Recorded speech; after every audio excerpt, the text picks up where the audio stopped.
Coming up next, focus on medical education, part of this month's featured series on ReachMD XM 157. Who's in charge here? The doctor? The patient? The team? No one? You're listening to a special segment on health education on the Clinicians Roundtable on ReachMD XM 157, the channel for medical professionals. I'm Dr. Bill Rutenberg, your host, and with me today are Dr. Robert Shochet and Dr. Hoover Adger. Dr. Shochet is the director of the new Colleges Advisory Program, a unique approach to educating the current generation of medical students at the Johns Hopkins University School of Medicine in Baltimore, Maryland. Dr. Hoover Adger is professor of pediatrics, director of adolescent medicine, and the team leader of one of the colleges in the program. Today we're discussing relationship-centered care and how to teach it. Welcome, Dr. Shochet and Adger, and thanks for joining us at the Clinicians Roundtable. It's a privilege to be with you, Dr. Rutenberg. And this is Rob? Yes, it is. Thank you. And Hoover, you're there too? Yes, thank you. I'm pleased to be able to join you. Should we start off with what your concept or a definition of relationship-centered care is, and why is it important? Sure. This is Rob Shochet. I can take the lead on that. Well, following on the heels of the patient-centered care movement, which began in the 1980s and put at the center patients' values and perspectives and preferences in the dialogue with a physician about decisions of care management, the relationship-centered movement started in the early 90s, recognizing that the relationship between the doctor and the patient is really a central aspect to care. There are some unique aspects to this construct that with a strong relationship comes emotion and affect, and that's an important perspective, and also a very interesting concept of reciprocal influence, that as much as patients are impacted by the doctors that form relationships with them, doctors are similarly influenced in a very profound way by the patients they take care of. So we've been intrigued by this notion of relationship-centered care and the opportunities it might have for training medical students within the context of our clinical skills program and our advisory program. We've all had patients that give us a hard time. Have you ever had to fire a patient, or have you ever come close? Yes, I have had that experience of having to ask a patient to leave my practice. Did you feel that you could have handled it differently had you been thinking along the track of patient-centered, relationship-centered care? Typically in that context, each circumstance presents its unique challenges. And one of the things I find in forming relationships with patients is the actual relationship. Is it forming well? Is there a sense of trust building between the patient and doctor from the patient's perspective? And if so, that's a marker of a very healthy relationship. And what are the clues you look for to say we're clicking, that the trust is developing? Again, I'm thinking in terms of you're teaching medical students who are new to this. What should they take as the clues, the signs? How do they know that it's working? What are you trying to show them? This is Dr. Adger. I think you have a very perplexing question about firing a patient. And in the context of teaching relationship-centered care, I think that one of the focuses here is recognizing and attending to affect and emotions. And we also attend to these same concepts within the development of the relationships that we have with our students. When I think about times where I've had conflicts with patients and the difficulty that arises around that, frequently it centers around miscommunication or misunderstanding of the patient's perspective and my perspective as the managing physician.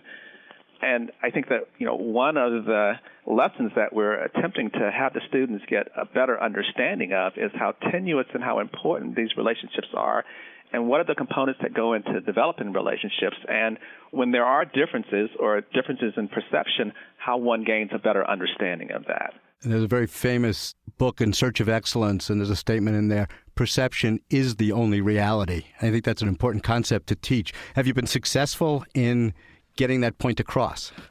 The point across, you mean, is what? To realize that it's not about you, doctor, but it's the message the patient receives is their reality. You don't have a serious illness and the operation's going to take care of it. They're thinking operation and maybe it is serious. And, it's that perception that the patient takes from what you're saying. There's a lot of fascinating health communication research nowadays, which is really helping to inform how we teach the students. As an example, we spend some dedicated time with nonverbal communication. There's some fairly convincing data that if a physician's nonverbal gestures and other paraverbal behaviors are somewhat incongruent or discordant with their verbal message, the patient believes the nonverbal message. And so how do we teach students how to be completely congruent with their nonverbals, the way they engage and build trust with a patient and not rely only on words? The other thing that we encourage is to explore a patient's health beliefs and concerns, and often patients won't volunteer this information. It really needs to be pursued. And so if a doctor gives a patient some advice, finding what the patient's reaction is to that and then exploring it is considered to be a core aspect of interviewing. If you were going to begin this process, where do you start teaching the art of communication to medical students? This is Dr. Adger. I think there are a number of key concepts that we attempt to get across to students. One is the process of listening to the patient's story. Another key aspect is the importance of building a history and the importance of establishing an accurate narrative as related by the patient. We've talked previously about a number of different ways in which we try to go about helping the student to grasp these skills in a much more comprehensive way. Videotape is not the only other method, but is a helpful way in which students learn even better how to master some of these skills. I'm just going to pause for a moment to welcome those who are just joining us to this special segment on health education on ReachMD XM 157, the channel for medical professionals. I'm Dr. Bill Rutenberg, your host, and with me today are Dr. Robert Shochet and Dr. Hoover Adger from the Johns Hopkins University School of Medicine, and we've been discussing relationship-centered care. I have an article here that I've carried around since 1980, written by Franz Ingelfinger, who, depending on your age, you may or may not remember, but he was a longtime editor of the New England Journal of Medicine. And the article is entitled Arrogance, and it's whether a physician should be arrogant, paternalistic, and authoritarian. And he talks about the Jekyll and Hyde, the good and the bad, and when it's right. But he made a statement in it: a physician who merely spreads an array of venables in front of the patient and then says, "Go ahead and choose, it's your life," is guilty of shirking his duty, if not malpractice. How would you respond to that? I agree. I think what he's describing is more of a consumerist model of care, where the physician abdicates his or her role as a guide for the patient. I think that one of the great things about relationship-centered care is that it includes the physician in the equation, so that if in an extreme patient-centered encounter, it's all about the patient and the physician doesn't feel like they have the space to be able to provide some guidance, something is seriously missing there. That's really fascinating, because I guess that's something I've missed in so much of the jargon about relationship-centered care. So the physician still is an important cog in the wheel.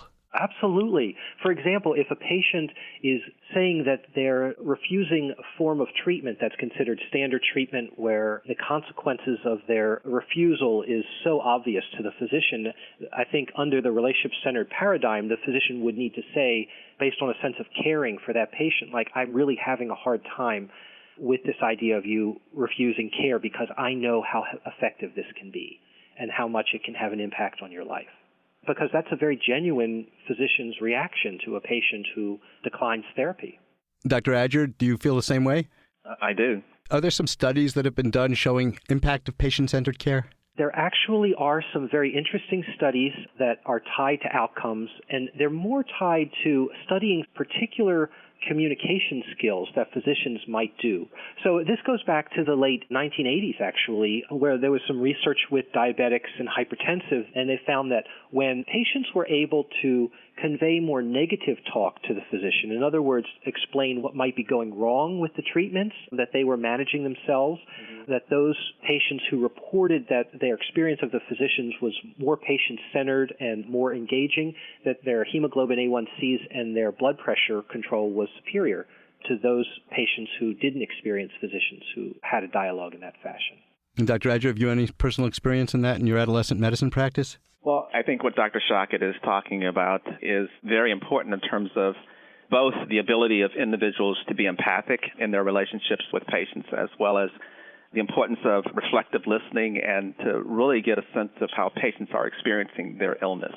that oftentimes individuals don't take an opportunity to understand the patient's perspective and realize the power that patients have to make judgments and decisions about what happens in terms of being a primary determinant of what happens with regards to the outcomes that they experience. Do you think the real-life state of affairs in medical practice today is going to impact this? Again, going back to Dr. Engelfinger, and this is 1980, getting to know the patient, his convictions and his problems, and the attitudes of his family will, of course, help. But in these days of group practices, ancillary help, specialization, and mobile populations, getting to know the patient may be as difficult as containing medical costs. Currently popular measures to enhance medical efficiency also do not help. If a patient, whether an expectant mother, an alcoholic with early cirrhosis, or a heavy smoker with lung cancer, is first processed through a battery of questionnaires or computer terminals, then interrogated and examined by ancillary personnel, and finally seen by the doctor to be delivered, to be subjected to a liver biopsy, or to undergo pulmonary resection, the patient will not know the doctor and vice versa. I mean, this is 1980, and here we are 28 years later. It sounds like he's talking about the present. How are we going to overcome these obstacles to really getting to know the patient? I think these are some of the core challenges that we and many doctors experience today. It sort of goes back to values and why we became doctors to begin with. Did we become doctors so that we could truly help individuals and form linkages, meaningful connections with our patients? And I think that there are opportunities. We just have to keep searching and working hard to develop the connections. And I think that even if you don't have time for as much as you'd like to have to do a full patient interview, there are many, many opportunities in even brief dialogues with our patients to form meaningful connections. Then the other thing that's happening is that team-based care is becoming more and more important, so that even though one individual may not get to know the patient as well as in the older days, hopefully members of the team share common values and can make a person who they're caring for collectively as a team feel cared for. I think that's a very positive message to end on. I'd like to thank Dr. Robert Shochet and Dr. Hoover Adger, who've been my guests, and we've been learning about practicing relationship-centered care. I'm Dr. Bill Rutenberg. You've been listening to the Clinicians Roundtable on ReachMD XM 157, the channel for medical professionals. I leave you with the words of Alexandria Penny. The ultimate test of a relationship is to disagree, but to hold hands. We welcome your comments and questions. Please visit us at reachmd.com and take advantage of our on-demand and podcast features, which gives you access to our entire program library. Thanks for listening.